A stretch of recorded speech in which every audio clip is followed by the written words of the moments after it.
Como analisar uma ação na prática? Nesse vídeo eu vou te apresentar 5 indicadores que você precisa para analisar uma ação na prática e conseguir tomar uma decisão para investir o seu dinheiro. Vou te mostrar com exemplos na prática como que você pode fazer para comparar uma ação ou outra com sites e ferramentas que você pode utilizar aí.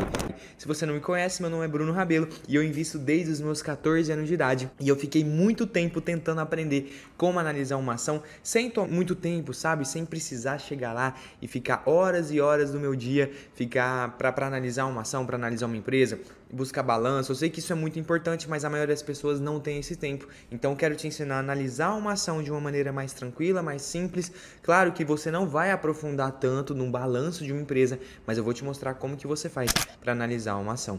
E se você quiser aprender a investir de uma vez por todas e analisar uma ação de verdade, analisar uma empresa, analisar um fundo imobiliário, criar a conta uma corretora, aprender desde o básico até montar uma carteira de investimentos na prática, eu tenho um treinamento investidor em uma semana, que essa aula que você está vendo é apenas um resuminho do que tem lá dentro desse treinamento. Então eu te garanto que se você participar do investidor em uma semana, você vai aprender a investir de uma vez por todas. Então desce aqui abaixo na página e veja um pouquinho mais de informações sobre esse treinamento, porque eu tenho certeza que você vai sair dali aprendendo a investir e recebendo uma renda, tendo rendimentos todos os meses ali por conta dos seus investimentos. Mas bora pro intuito do vídeo, que é te ensinar a analisar uma ação na prática. Bom, o primeiro indicador que eu quero mostrar para vocês, já vou resumir aqui os indicadores principais que a gente vai ter, que vai ser CAGR, margem líquida, ROI, PL e PVP. Esses são os 5 principais indicadores que a gente vai utilizar. Claro que existem outros, mas os 5 principais que eu gosto de analisar e que eu acho que é um ótimo início para você já começar são esses 5 indicadores. E vamos começar aqui pelo CAGR. A primeira coisa que você tem que fazer, na verdade, é entrar em 2 sites que chamam Fundamentos, e além do Fundamentos você vai entrar também no Status Invest. Aqui dentro do Status Invest a gente já vai analisar a empresa Itaúsa e TSA4. Nesse vídeo eu não vou te mostrar a diferença entre prioritária, ordinária, nada disso. A diferença entre o ticker 3, 4, 11, isso tudo tem dentro lá do curso Investidor em uma Semana. Tem vídeos lá no meu canal do YouTube também que eu ensino como fazer isso, mas esse não é o intuito desse vídeo, te ensinar o que são ações, nada disso não. Eu quero te ensinar como analisar uma ação, que realmente a gente já está nesse passo de como analisar. Se você não sabe a diferença entre ordinária e prioritária, esse vídeo ainda não é para você. Se você não sabe o que são ações, realmente volta um pouquinho, assiste outros vídeos ou entra por Investidor em uma Semana, que eu tenho certeza que você vai aprender. Esse vídeo é para você aprender a analisar uma ação na prática. Você já tem que ter um conhecimento prévio antes de assistir esse vídeo, fechou? Então bora começar. O primeiro indicador que a gente vai analisar é o CAGR. O CAGR é um indicador de crescimento. O que significa CAGR? CAGR é a média de crescimento de algum item nos últimos 5 anos, nos últimos 10 anos. CAGR é Compound Annual Growth Rate, ou seja, é média de crescimento anual que você consegue ver dos últimos 5 anos, do último ano, dos últimos 3 anos, você vê qual que você quer analisar. A média padrão mesmo é dos últimos 5 anos. E o que significa isso? Se uma empresa tem um CAGR, vou até dar um zoom aqui para vocês verem. Se uma empresa tem um CAGR pequeno, olha aqui para vocês verem, tem um CAGR pequeno, significa que nos últimos 5 anos, a receita, ó, CAGR receita, a receita nos últimos 5 anos de Itaúsa cresceu 11%. Ou seja, o que isso significa? Que a média de crescimento da Itaúsa nos últimos 5 anos foi de 11% ao ano. Essa foi a média de crescimento nas receitas de Itaúsa. Então, o que você vai procurar? Você vai procurar empresas que têm um crescimento, empresas que estão com uma média de crescimento boa. Nos últimos 5 anos, Itaúsa teve uma média de crescimento nos lucros de 12%. Significa que a cada ano que passava, ia tendo um aumento de 12% na média no crescimento dos lucros da empresa. Significa que isso é muito bom, porque a cada ano que passa, o lucro vai aumentando, a receita vai aumentando e a empresa está crescendo. Com isso, a gente sempre tem que buscar olhar o CAGR. Se a gente olhar o CAGR e o CAGR estiver baixo, estiver 5%, 2%, 3%, significa que a empresa já está entrando num platô, ou seja, um nível que ela não consegue subir mais, não consegue aumentar mais, não está crescendo, ou ela está em um momento de prejuízo, de queda, de diminuição da empresa, ou seja, ela está diminuindo. E isso não é bom. Você quer investir em empresas que estão crescendo, empresas que são seguras, perenes, que têm uma visão positiva, uma visão de crescimento, e não empresas que estão estagnadas, paradas, que não vão para lugar nenhum. Pelo CAGR você consegue metrificar isso. Com isso, o primeiro indicador que a gente vai analisar vai ser sempre o CAGR. E aí o segundo que a gente vai analisar é a margem líquida da empresa. O que é a margem líquida? Que no Status Invest você consegue achar a margem líquida nos indicadores de eficiência. Você vem aqui, tem a margem bruta, a margem EBITDA, a margem EBIT e a margem líquida. A gente vai olhar para a margem líquida. A margem líquida de Itaúsa você pode ver que é o lucro líquido dividido pela receita líquida. Isso é a margem líquida. Significa que de tudo que entrou, quanto que sobrou para a empresa, entendeu? Quanto que está sobrando para a empresa em questão percentual. Tudo que está entrando, ó, revela a porcentagem do lucro em relação às receitas de uma empresa. Entrou tanto na empresa e ficou tanto. Entrou tanto na empresa de faturamento, pagou todos os custos, tal, sobrou lucro. Quanto que esse lucro representa em cima da empresa? Qual é o percentual da margem líquida? Quanto que esse lucro representa percentualmente em cima das receitas? Quanto maior a margem, significa que sobra mais dinheiro para a empresa. Eu tenho uma margem de 50%, margem líquida. Faturei R$100, paguei todas as contas, sobrou R$50 para o meu bolso. Se eu tenho uma margem de 10%, significa que faturei R$100, vendi R$100, paguei todas as contas e sobrou R$10 no meu bolso, porque minha margem é de 10%.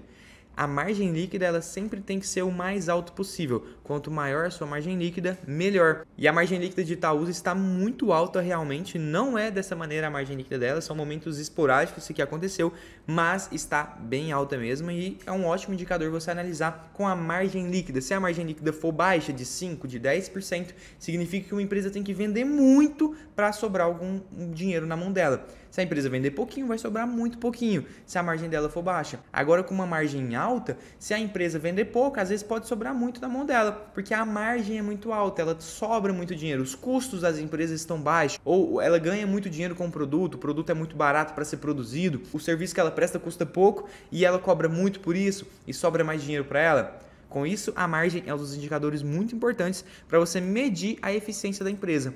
Quanto que entra e quanto que fica. Quanto maior a margem líquida, mais dinheiro fica para dentro da empresa. Agora, o terceiro indicador que a gente vai olhar é o indicador de rentabilidade, que é o ROI, é um dos indicadores mais comuns de se analisar em uma empresa, em uma ação, e você deve sempre analisar o ROI. E o que é o ROI? O ROI é Return on Equity. O que isso significa? Retorno sobre patrimônio líquido, retorno sobre patrimônio. Por que é bom analisar o ROI? O ROI mede a eficiência que a empresa tem em cima de um patrimônio. Como assim? Imagina que ela tem 100 milhões de patrimônio. Se ela tem um ROI de 20%, significa que com apenas 100 milhões de patrimônio, ela conseguiu gerar 20 milhões de reais de lucro para o bolso dela. Ela teve uma rentabilidade em cima do patrimônio de 20%. Aí o que as pessoas pensam? Pô, se com 100 milhões ela gerou 20 milhões de lucro, com 200 milhões ela vai gerar 40, com 300 milhões ela vai gerar 60. É uma empresa muito boa, a cada 100 milhões que eu coloco, ela aumenta mais 20, mais 20, mais 20. Por isso é muito importante olhar para o ROI. Olhar para o ROI é essencial na hora de fazer qualquer investimento. O ROI é Return on Equity. Quanto maior o ROI, melhor. Significa que a empresa está tendo um ótimo retorno sobre o patrimônio que ela tem. Se a empresa tem um patrimônio pequeno e ela consegue ter um ótimo retorno com aquilo, significa que quando a empresa provavelmente tiver um patrimônio maior, com quase toda certeza, ela vai conseguir ter um retorno melhor. O ROI dela pode se manter e ela pode conseguir gerar muito lucro, pode conseguir ter uma eficiência muito boa em cima de um patrimônio grande, porque com pouco ela faz sucesso, imagina com muito na mão. Aí tem que segurar a empresa para ela não sair comprando tudo, sair crescendo demais. Você consegue entender que quanto maior o ROI, melhor? E lembre-se que um ROI negativo é horrível, viu? Significa que a empresa está tendo um prejuízo. Se você vir aqui e olhar Nubank, por exemplo, ó, você pode vir pesquisar por Nubank. Se você pegar o ROI da Nubank, está negativo. Se eu não me engano, está em 3 alguma coisa. Ó, o ROI da Nubank, ela está negativo 3,3. O ROI da Nubank está negativo. Significa que a cada 100 milhões de patrimônio, ela perde dinheiro, ela toma prejuízo. Claro que é uma estratégia na Nubank isso. Já está claro que é uma estratégia dela. Eu invisto em empresas com ROI negativo? Não invisto. Mas tem quem defenda essa estratégia, que a empresa está tomando prejuízo agora para adquirir clientes, lá na frente faturar mais, lucrar em cima, né? Rentabilizar em cima desses clientes. Mas eu não acredito em empresas realmente que tomam muito prejuízo até conseguir dar certo, cash burn. Eu não acredito de maneira alguma nisso. Na minha visão de investimento não faz sentido, mas tem quem invista. Mas olhando na minha ótica de investimento, eu não invisto em empresas com rentabilidade, com ROI negativo, beleza? E aí um próximo indicador que a gente olha, já é um indicador de valuation, um indicador de preço, é o PL. E o PL é muito importante você analisar também, que ele vai basicamente dividir o preço da empresa pelo lucro daquela empresa. Como assim? Quando você tem uma empresa de R$10 e todo mês ela dá um lucro de 1, significa que em 10 meses eu terei meu dinheiro de volta, não é? Ela vale R$10, paguei R$10. Todo mês ela dá R$1 de lucro, no 10º mês eu peguei meu dinheiro de volta. Meu payback, meu investimento voltou para minha mão. Só com o lucro daquela empresa. E o PL serve para isso, para você saber em quanto tempo demoraria para você ter o seu dinheiro de volta, caso o lucro da empresa se mantenha constante. E aí você consegue saber em quantos anos você teria seu dinheiro de volta. Se você tem um PL negativo, significa que a empresa não dá lucro e sim prejuízo. Nubank, olha aqui para você ver, negativo 144 PL. Mas se você vem para Itaúsa, ITSA4, você pode ver que Itaúsa vai ter um PL, se não me engano, de 5,59 o PL de Itaúsa. Significa que em 5 anos e meio, basicamente, eu teria o meu dinheiro de volta do meu investimento somente com o lucro daquela empresa. Não estou falando de rentabilidade, nada do tipo, estou com o lucro. Somente com o lucro que ela proporcionou, se mantesse constante esses lucros, em 5 anos e meio eu teria meu investimento de volta. Por isso é muito importante você olhar o PL para não comprar empresas muito esticadas. Já vi empresas com PL de 80. Significa que em 80 anos você teria seu dinheiro de volta. E por que isso é ruim? Porque o preço da empresa está muito alto, está muito fora da casinha, está fora do normal. Aquele preço não é real. Pô, nunca onde já se viu um PL de 80, você demoraria 80 anos para ter seu dinheiro de volta. Ou a empresa, o mercado está acreditando que aquela empresa vai lucrar muito daqui a um tempo, ou o mercado está super valorizando aquela empresa que não dá lucro algum. Ou se não, pode acontecer o seguinte também, aquela empresa está dando muito lucro, mas o mercado está pagando muito caro por aquilo e não vale a pena. Por isso é muito importante você olhar o PL. Se o PL estiver muito baixo também, às vezes é uma ótima oportunidade de compra. Se estiver negativo, cai fora que está tomando prejuízo à empresa. E agora, para finalizar esses indicadores, vou te mostrar na prática como que você faz para comparar umas ações também. Vamos para o PVP. Claro que tem outros, viu, gente? Tem dividend yield, tem PEG ratio, tem vários outros indicadores que a gente pode utilizar para analisar, mas nessa aula eu estou te ensinando somente os essenciais. Dividend yield a gente não está olhando porque a gente não quer saber também somente de renda, a gente quer olhar o crescimento, valorização e a precificação daquela empresa, se é boa ou não, para longo prazo, trazer uma boa valorização para a nossa carteira. E aí a gente vem para o PVP. PVP é preço sobre valor patrimonial. Já expliquei diversas vezes o que é PVP aqui, mas vamos ali explicar de uma maneira bem simples. A cada R$1 de patrimônio que a empresa tem, você paga aqui, ó, o PVP de Itaúsa é de 1,14. Significa que a cada R$1 de patrimônio que a empresa tem, você está pagando R$1,14 por aquilo. Se um PVP está em 2, está em 3, significa que a cada R$1 de patrimônio da empresa, você está pagando R$3 por aquilo. É para isso que serve o PVP, para você saber quanto que você está pagando pelo valor patrimonial de uma empresa. Como assim, Bruno? Tô perdido, não entendi nada. Vamos lá. Imagina que uma empresa ela tem 100 mil de patrimônio. O patrimônio da empresa é 100 mil reais. Em carro, imóvel, estoque, 100 mil reais de patrimônio. Beleza, esse é o patrimônio dela. Se ela vender tudo, ela tem 100 mil no bolso. Aí a empresa fala assim, cara, eu quero entrar na bolsa de valores. Ela pega e emite 100 mil ações. Com 100 mil ações, você concorda que ela tem 100 mil de patrimônio e ela tem 100 mil ações? Não concorda se você dividir o patrimônio pela quantidade de ações, não vai dar 1? E o que significa? Que o valor patrimonial por ação tinha que ser de R$1, porque o patrimônio é de 100 mil e ela tem 100 mil ações. R$1 cada ação custaria, correto? Esse é o valor patrimonial. Divido 100 mil por 100 mil vai dar 1. Só que aí você entra na corretora e você vê o seguinte, pô, Itaúsa está custando R$1,14. Mas o valor patrimonial dela por ação não é R$1. Por que está R$1,14? O mercado enxerga um valor em toda aquela estrutura da Itaúsa. O mercado enxerga um valor em todo o nome que a empresa tem, em toda a história que a empresa tem, tudo que ela construiu. Isso demora tempo, é estante funcionar, a equipe treinada, tudo rodando certinho. Isso tem um valor. Por isso é normal você encontrar empresas que estão com um PVP acima de 1. Se o PVP tiver 1, significa que a cada R$1 que a empresa tem de patrimônio, você está pagando R$1. Se o PVP estiver acima de 1, por exemplo, 1,5, significa que a cada R$1 que a empresa tem, você está pagando R$1,50. E se o PVP estiver abaixo de 1, significa que você está comprando com desconto. Por exemplo, C&A, vou te mostrar aqui. C&A tem um PVP muito baixo. Abri aqui, ó, C&A, C&A-B. A gente abre aqui, C&A Modas. Você vai ver o PVP dele, o tanto que é baixo. PVP de CIA está em 0,22. Isso significa que, se você fosse montar uma loja de moda, por exemplo, de roupas, é muito mais fácil você comprar CIA do que você montar uma do zero. É muito mais barato, porque CIA tem um PVP de 0,22. E significa que CIA vale 100 milhões. Você está pagando só 22 milhões por aquilo. Se CIA tem R$1 de patrimônio, você está pagando 22 centavos por aquilo. Mas é claro que, esse desconto tem uma lógica, né? Ela está tendo prejuízo, ela está tendo vários problemas. Ela está tendo prejuízo, o PL está negativo, olha aqui para vocês verem. Dívida líquida sobre EBITDA está muito alta, o ROI, né, dela é negativo, o ROA é negativo. Então a margem de CIA está horrível, está negativa, cara. Ela não está conseguindo crescer. Ó. Nos últimos 5 anos a média de crescimento foi de 1,51% na receita. Está horrível, sabe? Então por isso que o PVP está muito baixo. Você está comprando, mas você está comprando uma empresa também que está com um desempenho muito ruim. E por isso que é bom você analisar o PVP e sempre desconfie de empresas com extremos. Se o PVP está muito alto, ou o pessoal do mercado está louco, está vendo uma oportunidade assim que não existe, está muito absurdo, ou você também não está conseguindo enxergar um potencial naquela empresa. Mas eu não invisto em empresas que têm um PVP muito discrepante do que 10 vezes o patrimônio da empresa. O que é isso, cara? Tá loucura. PVP de 10 eu acho loucura, eu acho muito. Agora, um PVP de menos de 0,5, já pode desconfiar, porque a empresa provavelmente é muito ruim ou está passando por um momento muito ruim. E agora, para a gente comparar as empresas, vamos aqui para o site do Investidor 10. Você vai vir aqui na parte de mais, vai vir em ferramentas e vai buscar por comparador de ações. Depois que você clicar em comparador de ações, você seleciona as ações do mesmo setor, sempre analise do mesmo setor, e aí você vai conseguir fazer uma comparação entre as ações. Eu separei ações do setor bancário, Banco do Brasil, Itaú, Santander e Banco Inter. E aí aqui você consegue ver comparação de rentabilidade entre eles, evolução da receita, evolução do lucro. E aqui que entra o segredo que a gente quer olhar.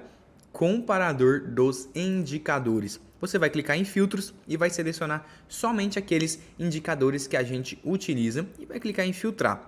Quando você clica em filtrar, aqui fica a mágica do negócio. Você consegue fazer uma comparação sobre qual é a melhor empresa para se investir naquele setor.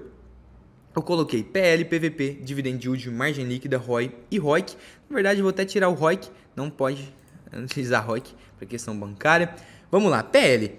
PL de Itaú está em 7,23, significa que eu teria que ter 7 anos de espera para conseguir meu retorno somente com os lucros daquela empresa. Banco do Brasil 3,85, Santander 8,14 e Banco Inter 864, o PL do Banco Inter. Consigo ver que tem PLs absurdos na bolsa e que por algum motivo não faz sentido você investir em empresas que têm um PL desse. Você demoraria cerca de 864 anos para ter seu dinheiro de volta somente com os lucros. Significa que o Banco Inter é ruim? Não, não significa. Significa que está mal precificado na minha visão. O preço dele está muito fora do normal pelo que ele entrega de lucro, por exemplo. O Banco Inter vai muito naquela vibe da Nubank também, de empresa de tecnologia, gasta bastante para adquirir clientes, mas não consegue rentabilizar muito em cima desses clientes, por isso, PL absurdo. Quem ganhou no PL mais barato? Banco do Brasil, tá vendo a estrelinha? PVP, qual que é o PVP mais barato? Itaú tá com 1,28, Santander 1,23, Banco Inter 1,08 e Banco do Brasil 0,72. Estrelinha para o Banco do Brasil. Dividend Yield, qual que paga mais? Itaú está pagando 4,18% ao ano. Santander 6,36% ao ano. Banco Inter 0,42% ao ano. E Banco do Brasil 12% ao ano de dividendo. Ganhou o Banco do Brasil. Margem líquida do Itaú, quase 17%. Margem líquida do Banco do Brasil, 13%. Santander 13%, quase 14%. E Banco Inter 1,45%. Muito baixa também. Quem ganhou na margem líquida? Itaú, então uma estrelinha para o Itaú. E ROI? ROI do Itaú, 17,68%. ROI do Banco do Brasil, 18,75%. Santander, 15,08%. E Banco do Brasil, e Banco Inter, 0,13%. Mais uma estrelinha para o Banco do Brasil. Então, olhando esses indicadores, em onde eu investiria? É claro que é no Banco do Brasil. Com certeza, e é uma das maiores posições hoje que eu tenho na minha carteira. E não é por qualquer motivo, não é à toa. Você consegue ver aqui, ó, com apenas alguns indicadores a gente já conseguiu fazer uma comparação entre empresas do mesmo setor e vimos que Banco do Brasil é uma das melhores empresas para se investir nesse momento dentro do setor bancário. É indicação de investimento? Não é. Só estou te mostrando como que eu fiz aqui para fazer uma comparação e achar um melhor aqui momento. Só que Banco do Brasil tem uma questão, ele tem exposição ao governo, né? Ele é estatal, tem uma parte que o governo manda ali, troca a direção do Banco do Brasil, por isso o Banco do Brasil tá bem descontado assim, mas ele tá com uma ótima gestão, muito bem gerenciado, um PL bom, uma margem líquida boa, um ROI bom, tá com um ROI melhor do que bancos privados, para vocês terem noção. Por isso eu invisto em Banco do Brasil e eu acho que ele tá muito barato, PVP de 0,72. Lembrando, isso daqui foi apenas uma aula e um resuminho do que tem dentro do meu curso Investidor em uma Semana. E se você quer aprender a se tornar um investidor em apenas uma semana, desce aqui abaixo, veja mais informações sobre o curso, porque eu te garanto que você vai sair de lá pronto para investir e montar uma carteira de investimentos. Eu te mostro uma estratégia testada, validada e que foi comprovada pelo tempo, uma estratégia que a BlackRock, a Vanguard, as duas maiores gestoras do mundo utilizam, que é a estratégia de investimento passivo. E eu te ensino a aplicar ela. Essas gestoras aí têm trilhões de dólares sob gestão. Só para vocês terem uma noção, eles gerenciam ETFs, são gigantescos fundos de investimento e eles utilizam a estratégia que eu ensino no curso Investidor em uma Semana. Claro que não é uma estratégia desenvolvida por mim, eu pesquisei, fui atrás e descobri essa estratégia e vi que fazia muito sentido e queria ensinar as pessoas. E por isso eu desenvolvi o Investidor em uma Semana, onde eu pego na sua mão e te ensino desde o básico a criar conta em uma corretora até essa etapa aqui, ó, de analisar uma ação e criar uma carteira de investimento na prática. É só você copiar o que eu estou fazendo, botão por botão. Eu vou te mostrar o que eu estou fazendo, você replica e você consegue montar também uma carteira, por exemplo, de investimento. Eu te ensino a pensar, a replicar, a criar e você consegue sim ter renda todos os meses na Bolsa de Valores com uma estratégia simples, segura, testada e validada. Então não perde tempo e para você ainda tem 7 dias de garantia. Se você tem 7 dias para testar Investidor em uma Semana, aplicar tudo que eu te ensino. Se você não gostar, pode ir embora, pode pedir reembolso e eu não vou te perguntar, só vou devolver seu dinheiro e você vai embora feliz, sem dor de cabeça, sem nada. Aprendeu o que tinha para aprender no Investidor em uma Semana, não gostou, conseguiu o dinheiro de volta, não tem dor de cabeça, ou seja, não tem risco no Investidor em uma Semana. Ou você aprende, ou se você não gostar, você tem seu dinheiro de volta, não gastou nada. Então é isso, desce aqui abaixo, veja mais informações sobre o curso e eu te espero no Investidor em uma Semana.